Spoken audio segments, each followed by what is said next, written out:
said, I'm the Ambassador of Finland, Mr. Juha Pyykko. And we touched upon issues like economy, human rights, the situation in the region, in the Indo-Pacific, and finally, I expressed my gratitude to the President-elect for the contribution of the Filipino community and society in Finland. I mean, hardworking, friendly people who live and work in my country, and it's highly appreciated. On the economic side, I raised the expertise that Finnish companies already are providing here in this country in terms of green transition. I mean, fight against climate change, like waste to energy solutions, circular economy, plastic waste management, where we have expertise, and I know that there is a demand for solutions here. Then we touch upon the needs for digitalization in our societies, e-governance, but then in different fields of economy. I mean, health, education, for example, and education is something that you might know that Finland is really good at the global level as well, and I would like to revive a dialogue between Finland and the Philippines, between our officials and even at the political level on educational policies, and then digitalization of education, because that's important even after the pandemic. In terms of human rights, I raised their importance because, you know, my native country, Finland's foreign policy is human rights based, and Finland is currently a member of the United Nations Human Rights Council, and we work on issues like gender equality, human rights of sexual and gender minorities, human rights and education, climate change. And these issues like rule of law, human rights, freedom of media, vibrant civic space, these issues have value in themselves and they are important, but they are important because we know, based on experience, that any and all well-functioning and successful economies and societies, they implement and respect human rights.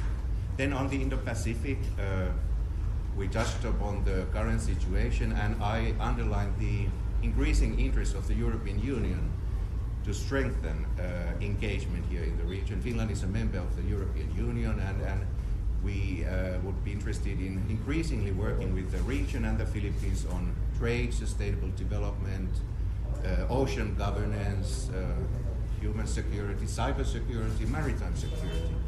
And the EU's approach here is a balanced, open approach that we want to work with any partners who share our values. And with the EU being increasingly here, as an EU member state and Finland, we want to work on upholding international law and international rule-based order. And at this juncture, I raised the Russian aggression against Ukraine, because that's a severe breach of international law and international rule-based order. And you might know that Finland, we share a land border of 1,300 kilometers with the Russian Federation. Russia is and will be our neighbor, but the Russian aggression was against Ukraine.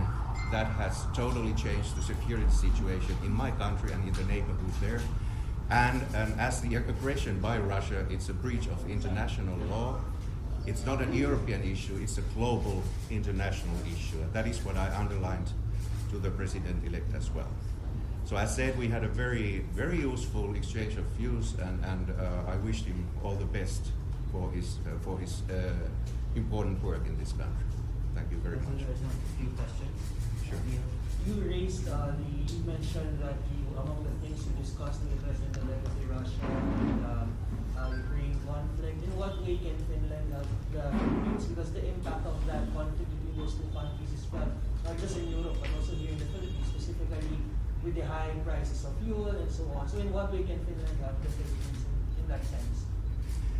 I think what Finland and the Philippines can do together is exactly to uphold international law and international rule-based order. I mean, classically and traditionally, the Philippines has been a very active and solid member of the United Nations. So we have to work in order to preserve the multilateral international rule-based system, and that's very important. And about inflation, about fuel prices, we have to be very careful and clear here.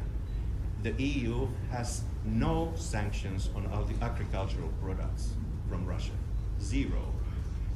The inflation due to fuel prices and grains, that's because of the Russian aggression. Not because of the sanctions. It's because of the Russian aggression, what we are feeling here in terms of inflation or even higher inflation all around the world. Last question. Ambassador, the Philippines is bent on expressing its independent foreign policy when it comes to Russia in its aggression against Ukraine. But when you mentioned a while ago that you talked about this, did you also try to encourage the president-elect in supporting, in condemning this aggression of Russia?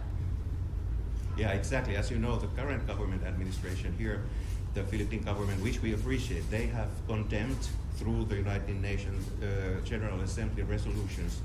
The Philippines has been in the group of countries condemning the Russian aggression.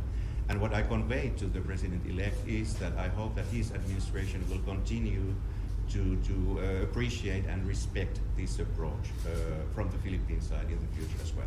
Thank you, Ambassador. Thank you. Thanks, Ambassador. Thank you. Thank you very much.